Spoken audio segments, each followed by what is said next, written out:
मेरा जो संकल्प होता है ना, भगवान देर सवेर उसको पूरा कर ही देता है। मेरा संकल्प है कि मैं तिहाड़ जेल होके आऊँ। जाना चाहिए कि नहीं जाना चाहिए, कुछ इसी तरह के सवाल थे जो बाबा सत्संग में हज़ारों लाखों लोगों की भीड़ में बोल रहे थे। तो भीड़ से आवाज़ आती है कि नहीं बाबा, ऐसा मत करना, आपको तिहाड़ जेल नहीं जाना, आप तिहाड़ जेल मत जाना, हमारे बीच में रहो। तभी बाबा कहते हैं कि भाई मैं 2-4 दिन के लिए ज़रूर जाऊँगा, जेल में इतने सारे कैदी होते हैं, उनको सुधारना जो है। फिर उधर से आवाज़ आती है नहीं बाबा, आपको नहीं जाना चाहिए। तभी वो कहते हैं कि एक बार मैं दिल्ली की तिहाड़ जेल के ऊपर से मेरा हेलीकॉप्टर जब गुजर रहा था, तो मैंने पायलट से पूछा भाई कहाँ हैं, तो उसने बताया कि हम तिहाड़ जेल के जस्ट ऊपर हैं। तो वो कहते हैं कि ठीक है, 1-2 राउंड इसके चारों तरफ घुमा दो। 2-4 राउंड घूमे जाते हैं, उसके बाद फिर अच्छा लगता है। फिर वही बाबा फिर वही बात कहते हैं कि जाना तो खैर चाहिए, अब बस ये बता दो कि जोधपुर की जेल में जाना है, अहमदाबाद की जेल में जाना है, या तिहाड़ की जेल में जाना है, या अमेरिका की जेल में जाना है। कुछ इस तरह की बातें कर रहे थे। कहते हैं कि 24 घंटे में एक वक्त ऐसा ज़रूर आता है जब ज़ुबान पर सरस्वती बैठी होती है। ऐसा ही हुआ, सरस्वती बैठी हुई थी, जो बोल रहे थे वो सच हो गया।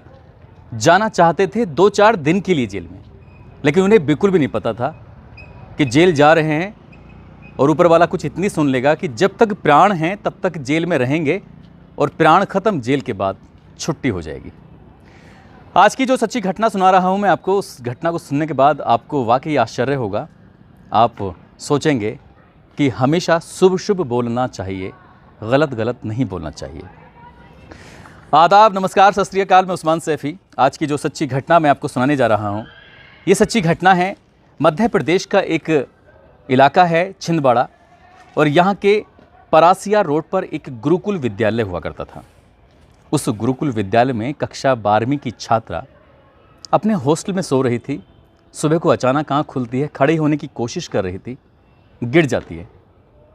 फिर दोबारा उसको संभाला जाता है, उसको बिस्तर पर लिटाया जाता है। कुछ देर के बाद फिर जब उसे होश आता है, फिर दोबारा खड़ा होती है तो फिर गिर जाती है। वो समझ नहीं पा रही थी कि बार बार उसको चक्कर क्यों आ रहे हैं। जो इस हॉस्टल की वार्डन है शिल्पी, वो तुरंत ही इस सूचना को पाकर मौके पर आती हैं और आकर देखती हैं तो लगभग 16 साल की वो लड़की बहुत ज़्यादा परेशान थी। उसके बाल खुले हुए हैं। रात भर से वो ऐसे ही चिंता के विषय, मतलब चिंता में पड़ी हुई थी। तभी उस वार्डन को लगता है कि लड़की की तबीयत ख़राब है, इसके जो परिवार है इसको सूचना दे देनी चाहिए। उस लड़की के परिवार को 7 अगस्त 2013 को ये जानकारी दी जाती है कि तुम्हारी बेटी बीमार है और तुम्हें जल्दी से आ जाना चाहिए हॉस्टल में और अपनी बेटी से मिलना चाहिए। ये लड़की है, इसका एक छोटा भाई है, इसके माता हैं, इसके पिता हैं, परिवार में 4 लोग रहते हैं। और जैसे ही उन्हें ये सूचना मिलती है तो माँ बाप अपने जहाँ भी रहते थे वहाँ से चलने लगते हैं। ये 8 तारीख को यहाँ से घर से निकलते हैं और रात के 10 या 11 बजे के आसपास उसी छिंदवाड़ा में पहुँच जाते हैं। और रात ठहरने के बाद सीधा सुबह 9 बजे के आसपास 9 अगस्त 2013 को हॉस्टल में पहुँचते हैं और जाकर वार्डन शिल्पा से मिलते हैं। शिल्पी से बातचीत करते हैं, पूछते हैं मैडम क्या हुआ, मेरी बेटी को क्या हुआ। माँ भी परेशान थी, बाप भी परेशान था। तब वो कहती हैं कि तुम्हारे बेटी पर भूत प्रेत का साया है और तुम्हें लेकिन परेशान होने की ज़रूरत नहीं है। मैंने बाबा से बात कर ली है, बाबा कह रहे हैं कि उसे मेरे पास भेज देना, सब कुछ ठीक हो जाएगा, लेकिन आपको तत्काल प्रभाव से वहाँ जाना चाहिए। तभी वो पूछते हैं कि बाबा कहाँ मिलेंगे, कैसे मिलेंगे। वो कहते हैं कि यानी कि वार्डन कहती हैं कि मेरी जो बाबा से बात हुई है वो कह रहे हैं कि आप सीधा शाहजहाँपुर चले जाइए, यूपी का शाहजहाँपुर है, वहाँ पर आपको बाबा मिल जाएंगे, वहाँ से मुलाकात करना और इसके ऊपर जो भूत प्रेत हैं वो उसे भगा देंगे। मेरी उनसे पूरी तरह से बातचीत हो गई है। माँ बाप अपनी बेटी को लेकर सीधा शाहजहाँपुर के लिए रवाना हो जाते हैं और 9 अगस्त को जब वहाँ शाहजहाँपुर में पहुँचते हैं तो उन्हें उनकी जो बाबा थे वो नहीं मिलते हैं। यहीं से सूचना मिलती है कि बाबा यहाँ नहीं है, बल्कि यहाँ से वो दिल्ली चले गए। यानी कि वो दिल्ली में 12 अगस्त को मिलेंगे और आपको वहीं चले जाना चाहिए।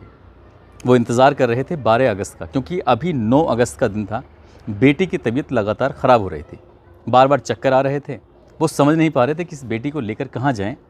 लेकिन जिस तरह से वार्डन ने विश्वास दिलाया कि बाबा के पास जाएगी तो ठीक हो जाएगी, इसीलिए उन्हें सिर्फ और सिर्फ लग रहा था कि जितनी भी जल्दी हो सके बाबा से मुलाकात हो जानी चाहिए। यहाँ से दिल्ली पहुँचते हैं। जब दिल्ली जाते हैं तो पता चलता है कि बाबा यहाँ नहीं है, बल्कि वो जोधपुर में हैं, राजस्थान के जोधपुर में हैं। अब ये माँ बाप फिर परेशान होते हैं और यहाँ से सीधा जोधपुर के लिए निकल पड़ते हैं। 14 अगस्त 2013 की रात में ये जोधपुर पहुँच जाते हैं। और जब जाते हैं वहाँ जाने के बाद वहाँ भी यही सूचना मिलती है कि बाबा तो यहाँ है ही नहीं जोधपुर में, वो कहीं बाहर निकल गए हैं। लेकिन बाहर कहाँ गए हैं इसके बारे में कोई सूचना नहीं मिलती। वार्डन को फ़ोन किया जाता है, उनसे बात की जाती है कि हम लोग शाहजहाँपुर गए, हम लोग दिल्ली गए, अब हम जोधपुर आए हैं, लेकिन बाबा के दर्शन नहीं हो रहे हैं, हम लोग बहुत परेशान हैं, क्या करें। तभी वो एक नंबर देते हैं। नंबर होता है शिवा का। शिवा जो बाबा का बहुत सबसे ज़्यादा करीबी सेवादार होता है। उससे बातचीत करते हैं और कहते हैं कि हमें ऐसे नंबर मिला है, मेरी बेटी की तबीयत बहुत ज़्यादा ख़राब है। शिवा जाता है बाबा के पास, बाबा के कान में बात करता है। करने के बाद कहता है कि 2-3 अनुयायी हैं, आपसे मिलना चाहते हैं, उनकी बेटी बहुत परेशान है, आप उनसे मिलेंगे तो बेटी ठीक हो जाएगी। कहते हैं ठीक है, मेरी वार्डन से बात हुई थी। दरअसल ये जो विद्यालय था गुरुकुल छिंदवाड़ा मध्य प्रदेश में, ये इन्हीं बाबा का विद्यालय था, इन्हीं का ही हॉस्टल था, वहीं पर रह के बच्चों की पढ़ाइयाँ हुआ करती थी। अब बाबा की जानकारी में था, सीधे जाके प्रवेश हो जाता है जोधपुर में। वहाँ सत्संग चल रहा है, बड़ी संख्या में लोगों की भीड़ है, बाबा अपना प्रवचन दे रहे हैं। और जब प्रवचन ख़त्म होता है तो वो शिवा जाकर कान में फूंकता है और कहता है कि जो मिलने के लिए आपसे आए हैं छिंदवाड़ा से, वो यही हैं। बाकी भीड़ चली जाती है, उन्हें बुलाया जाता है अपने पास और कहा जाता है कि ठीक है, इधर आओ। उन्हें कुछ खाने पीने की व्यवस्था की जाती है, उनके रुकने की व्यवस्था की जाती है। पति पत्नी और उनकी बेटी रात को रुक जाते हैं, खाने पीना बहुत ठीक ठाक होता है। अगला दिन निकलता है, 15 अगस्त आ जाता है और 15 अगस्त को ही उनसे कहा जाता है कि बेटी को लेकर आ जाना। एक आश्रम है, आश्रम में काफ़ी, जैसे एक होता है बाबाओं का अपना आश्रम, इस तरह का ही आश्रम होता है। और उस आश्रम में माँ और बाप को दोनों को बाहर जो दहलीज थी, दरवाज़ा था, वहाँ छोड़ दिया जाता है। उनके 2 सुरक्षा गार्ड होते हैं, सेवक होते हैं 2-3। अब यहाँ से उनकी मर्जी होती है कौन अंदर जाएगा, कौन अंदर नहीं जाएगा। जो बेटी होती है वो अंदर चली जाती है और इनकी जो माँ बाप होते हैं वो बाहर रुक जाते हैं। लेकिन माँ बाप से ये कहा जाता है कि अब तुम जाकर कमरे पर आराम करो, बेटी का इलाज होगा और जो इसके ऊपर भूत प्रेत का साया है उसको वो ख़त्म कर देंगे और तुम्हें परेशान होने की ज़रूरत नहीं है। बाप कहता है ठीक है, मैं चला जाता हूँ। लेकिन माँ को इतनी चिंता थी, माँ वहीं रुक जाती है, बैठ जाती है उसी दहलीज पर और कहती है कि जब तक मेरी बेटी नहीं आएगी तब तक मैं यहाँ पर बैठकर इंतज़ार करूँगी। वो कहते हैं ठीक है, इंतज़ार करना, लेकिन कोई शोर शराबा नहीं होना चाहिए। दरवाज़ा अंदर से बंद हो जाता है, लड़की अंदर पहुँच जाती है। जब अंदर जाती है तो उसको एक दूध का गिलास दिया जाता है और उसे कहा जाता है कि दूध को इसको पियो। और वो बाबा कहते हैं कि बाहर झांक कर देखो, क्या तुम्हारे माताजी और तुम्हारे पिताजी यहाँ हैं या चले गए। वो लड़की झांक कर देखती है, कहती हैं कि माँ बैठी है लेकिन पापा चले गए हैं। ठीक है, अब यहाँ से लाइट वाइट बंद कर दिए जाते हैं, पूरा अंधेरा हो जाता है।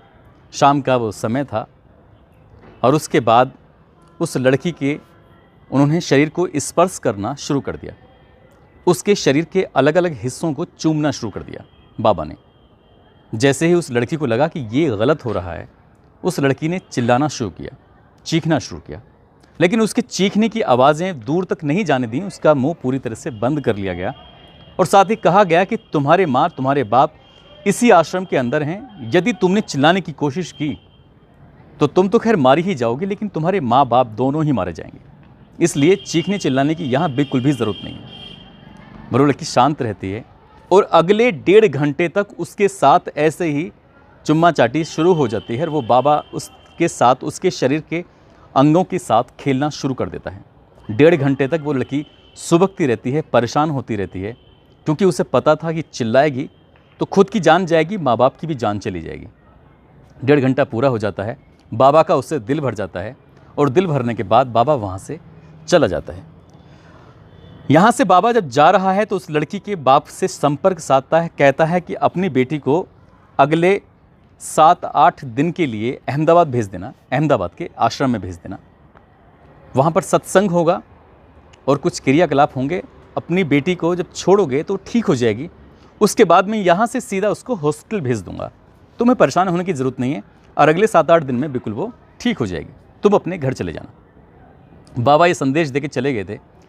लड़की जब उस दरवाजे खुलता है, वो बहुत डरी हुई थी, सकुचाई थी, परेशान थी। वो करती तो क्या करती, बस वो यहाँ से अपने इस कमरे की तरफ जाना चाहती थी, क्योंकि रात ज़्यादा हो चुकी थी। बस वो चाह रही थी कि किसी तरकीब से, किसी भी तरह से इस आश्रम से बाहर निकल जाए। माँ बाप के साथ जब वो पहुँचती है तो उसके लड़की के पापा कहते हैं कि बेटा तुम्हें अहमदाबाद जाना है, बाबा के आश्रम में जाना है।